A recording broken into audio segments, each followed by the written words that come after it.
Hello and welcome to Kekeli Global Dialogue. You're live at Kekeli and at the session on the integration puzzle, fragmented globalization and global value chains. I have with me three very erudite and energetic speakers. To my extreme right is Youssef El Jai, economist from the Policy Center for the New South in Rabat, Morocco. To his immediate left is Kekeli Ahiable, Trade and Infrastructure Advisor to the Tony Blair Institute for Global Change in Accra, Ghana. And right next to me here is Tetsushi Sonobe, Dean and CEO of the Asian Development Bank Institute from Tokyo in Japan. So we have two parts of Africa and two parts of Asia represented at this dialogue. Let me begin with you, Kekeli. Is there an inherent tension between the current reordering of global value chains as part of the process of globalization and regional integration in, say, Africa, including the effort towards an African continental free trade area? Thanks. So I think maybe let me just go back a little bit and talk about what happened during the COVID pandemic and what we saw with the bit of the trade wars and countries, especially in the global north, putting bans on the exportation of PPE and vaccines, and how that began a conversation around, hey, I'll speak from an African perspective because obviously I'm African, around do African countries not need to have a bit more of sovereignty in that area of just manufacturing and having more control over the supply chain? And so I think post-pandemic, if I could call it that, there's just been a lot more conversations around how do we bring the supply chains closer? How do we control a little bit more? And when you even look at other trade blocs like the ASEAN, like the EU, USMCA, over 50% of the trade that happens is actually intra-regional trade. And so it makes a lot of sense for, say, in Africa and ECOWAS, the East African community, to look at how just bringing the supply chains closer, manufacturing within and trading with neighbors. So it's a bit of a tension. Obviously, there's a lot of value in global value chains, but also developing regional value chains, especially for developing countries like those in Africa. Tetsushi, tell me, as Kekeli said, the COVID crisis and following that the Ukraine crisis has certainly put a great stress and a great tension into the whole process of supply chains and supply chain constriction. We have moved, as people say, from just in time to just in case. And people are talking of building redundancies and bringing manufacturing closer home. How easy and economically feasible is that? So the pandemic increased the transportation costs hugely. That resulted in the disintegration of global supply chain. But the pandemic impact is subsiding, so the problem is now almost over, I hope. But even before the pandemic, there are geo-economic tension between the US and China. And then, toward the end of this pandemic, we unfortunately have seen this Ukraine war that aggravate not just the geo-economic, but the geopolitical conflict. This is directly related to the increased transportation cost, and also the kind of people it made the business people afraid of all those uncertainties coming from those tensions. And then, but part of uncertainties are now transformed itself into risk, so more calculable part of uncertainty. So, for example, your product, which is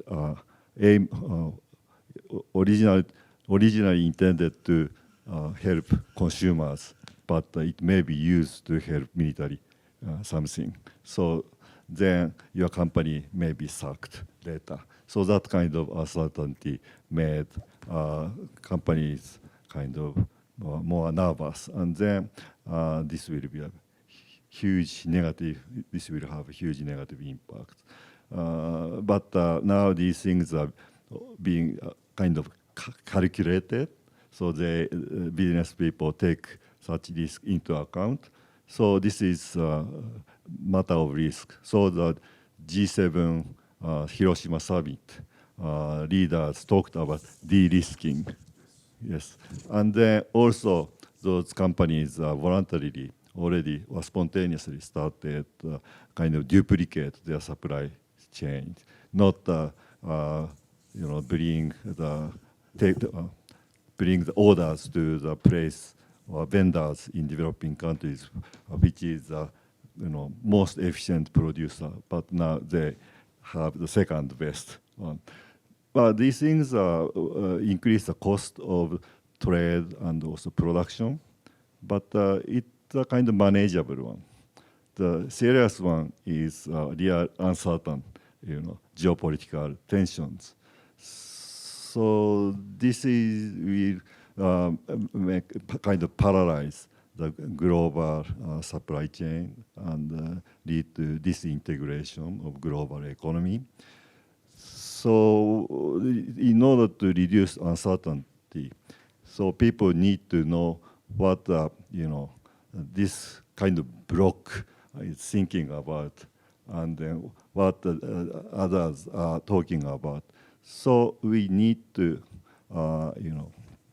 have a better communication of those important information. So we need more fora for discussion.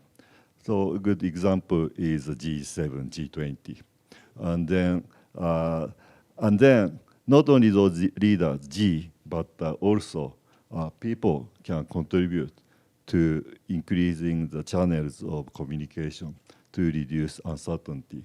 For example, even continue to talk about the G7, G20. There are engagement groups called Business 7 or Business 20. And then also young people have Youth 7, Youth 20.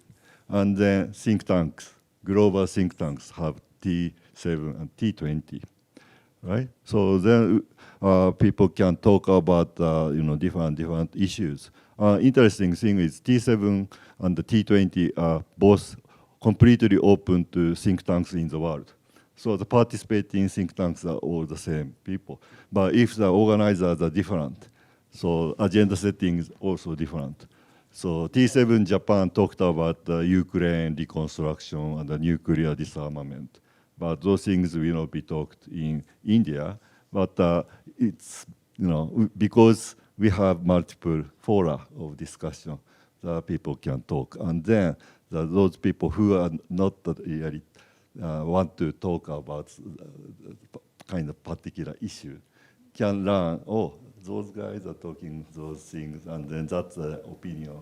So that knowledge will reduce uncertainty and eventually increase peace. You're quite right that it's unwise and unrealistic to expect every forum to discuss the same issues. G7 has its role, G20 has its role, and what India has done with its presidency to G20 is brought the global south into the conversation as well, which is really opposite because the previous G20 presidency was held by Indonesia.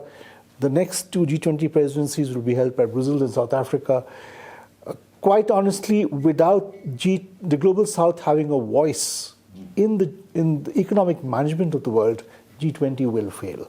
And that is what the entire supply chain diversification narrative is about. Youssef, if I could come to you, the setting up of global value chains was decided by economic principles. Today it's decided by economic principles with a healthy dose of political imperatives as well. Yet global value chains need to take into account other longer-term social factors: climate change, sustainability, economic and social sustainability, gender. Can you have diversification with diversity? Better standards, a greater caring for host communities. Is any of that part of the global value chains discussion today, in your opinion? Yeah, actually, this is a very good question. Actually, I mean, it goes back a little bit to what Mr. Sonobe said and Kekeli as well. I think whether we're talking about global value chains or we're talking about regional value chains, there's something that perhaps we can agree on to some extent is that these value chains, they help shape resilience. So all those items that you've talked about, whether sustainability, gender equity, or the ability to face shocks as the pandemic that we've lived through during the COVID, these global value chains, they help us shape this resilience. And perhaps I would categorize this into two items. So there's a view in the short run, so whereby these global value chains are a hedge against the risk and uncertainties that we've just talked about. So throughout the last 2 decades, we have lived in an environment of low inflation, low interest rates, and the steady growth. And in this environment that we commonly call the Great Moderation, we had a strong mechanism that helped us keep part of this stability, which is those global value chains. Thanks to trade integration, we were able actually to keep prices down. And the COVID crisis has put a stop to this mechanism, actually. And we have seen it, that when we were not able to go through this mechanism to cushion against this uncertainty, prices have went up, and we are still today witnessing the rise, the return of inflation. Then the second view, which is also important in my opinion, is relates to the role of global value chains and trade integration in nurturing and shaping structural transformation, which has, for the most part, benefited globally to every part of the world. Although this effect has been asymmetric across advanced, emerging, and developing countries. And perhaps where I joined the point of Kekeli is regarding the need and the need of Africa to have its own regional integration through the African Continental Free Trade Agreement. For me, this is also a way to develop a new paradigm where Africa is able to give its own voice and is able to tap into international markets, seek more integration into the value chains, and it's doing that through this free trade agreement, through this free trade zone. But of course, this doesn't come without challenges. There are many challenges to that. There are many hurdles that need to be tackled.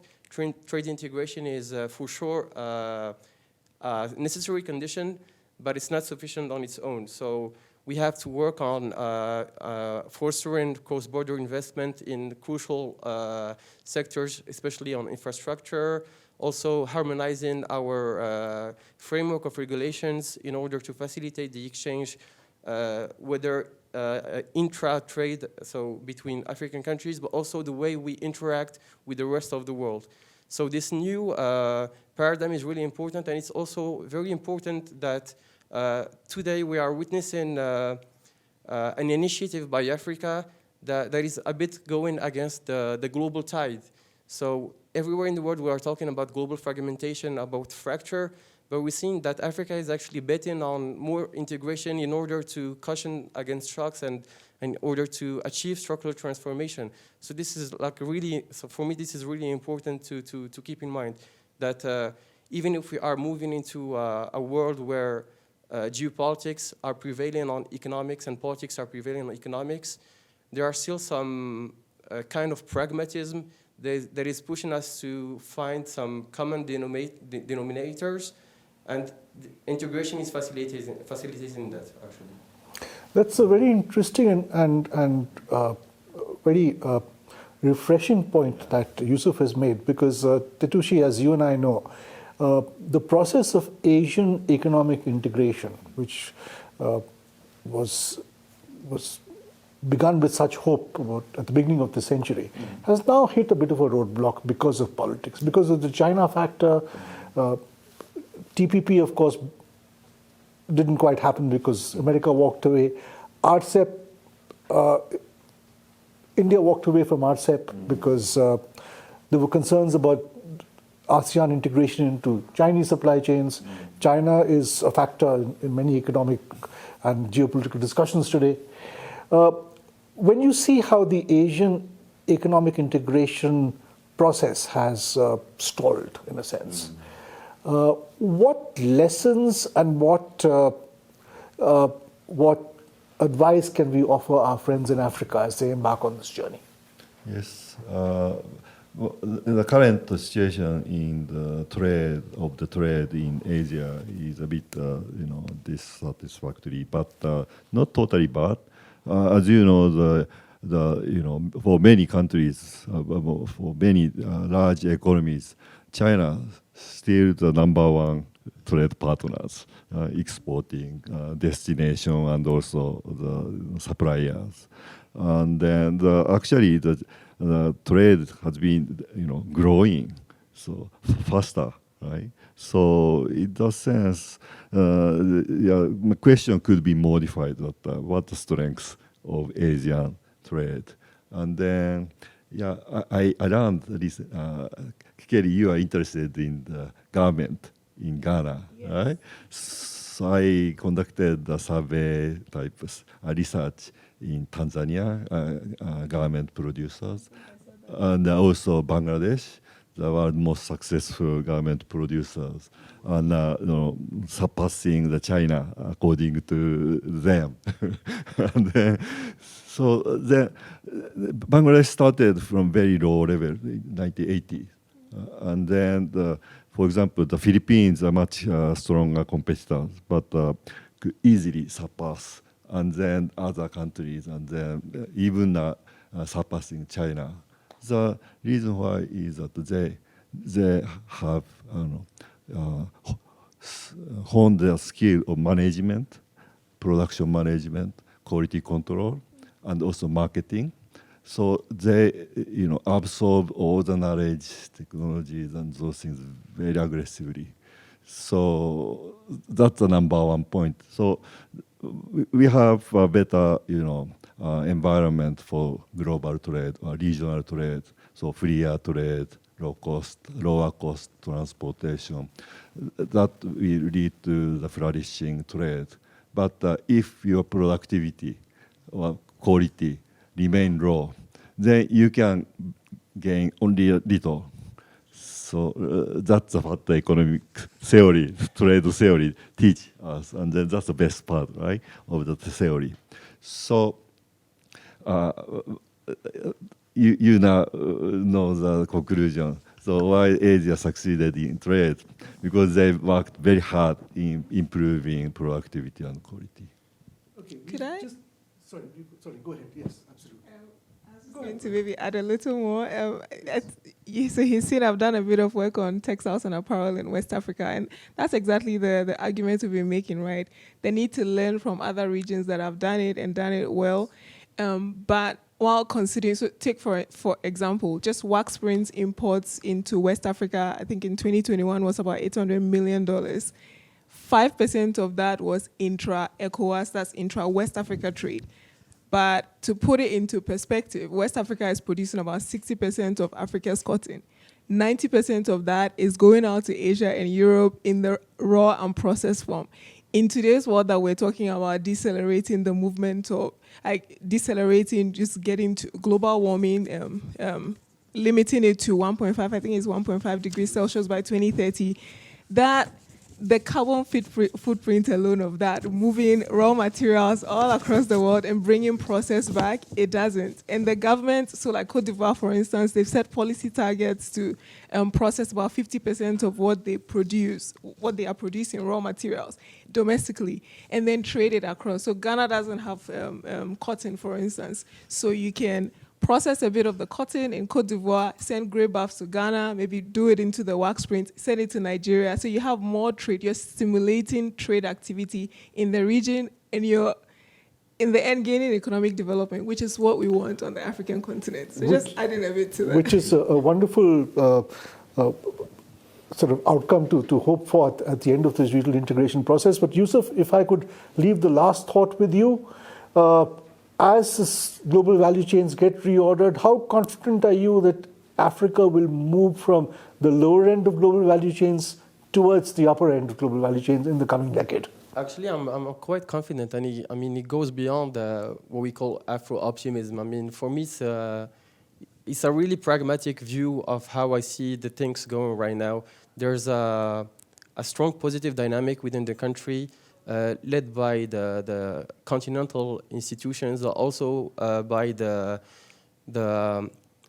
political will of Africans and of whether it's the civil society or government. So there's we are truly seeking for changing the current situation, and perhaps also jumping on this question of, seeking new models. I mean, this new way of integrating regional integration within the continent is also a way for us to seek new clients and diversify how we do trade.